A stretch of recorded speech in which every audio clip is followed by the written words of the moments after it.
Bwana, mambo vipi? Mambo ni aje? Mwana familia wa Together Online, ni wakati mwingine tena tumekutana tuzungumze kuhusiana na hiki ambacho kinaendelea huko kwenye mitandao ya kijamii. Wabongo wameweza pia kudiskasi kuhusiana na hiki ambacho Sara kaweza kukisema baada ya shabiki kuwa amemuuliza kwamba Rita, kati ya Rita na Zuchu ukiambiwa umchague mmoja utamchagua nani? Na Sara akasema hakuna hata mmoja, kwamba hakuna hata mmoja ambaye anamfaa Diamond Platnumz, wote ni hawamfai, wote hawana kitu, wote hawana hadhi ya kuwa na Diamond.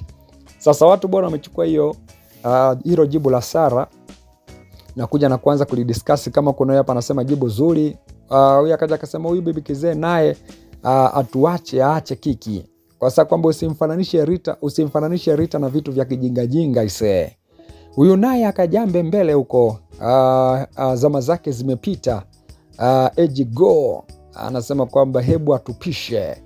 Huyo Sara amekaa kama chombeza, kwa sababu kwamba huyu naye na pua yake hiyo kama nguruwe, kwa sababu kwamba anamchagua mimi Zuchu. Yakasa pia kwamba mbona inajulikana Rita mishepu ndo wa moto, kwa sababu kwamba anaona vita inatangazwa upya. Diamond Platnumz alibugi sana kumtambulisha huyu sister kwa Watanzania. Mimi nampitisha Rita kwa niaba ya Sara.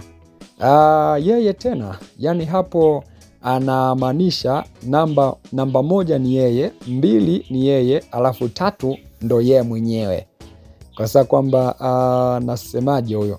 Nendeni kwa Mange Kimambi kaposti video ya Nandy au anayetaka aje DM. Kwa sababu kwamba ukiona kipa anapasha basi hatoki beki. Yakasa kwamba mimi ndo leo najua video vixen wa hakuna matata ya Mario ni Rita. Kasa kwamba anajichagua mimi aisee. Yakasa kwamba anajichagua yeye mwenyewe. Sara anajua Diamond Platnumz ni mpitaji tu kwa hao, hakuna atakaye dumu naye. Huyu akaja akasema kwamba Sara anatamani sana arudiwe siku, kwamba arudishe siku nyuma, amzalie Diamond. Aise, Sara anatamani sana arudishe siku nyuma, aweze kumzalia Simba na Simba. Huyu akaja akasema pia kwamba bidada alishadata na Simba na Simba, sasa sio rahisi amchague yoyote, kwa sababu kwamba wote hawataamini macho yao. Huyu akaja akasema kwamba sasa achague kwa nini? Anasema kwamba sasa achague kwani anataka kuwafanya nini? Huyu akaja akasema pia kwamba anasema kwamba nafungua naona hakuna comment, kumbe mimi ndo nimewahi.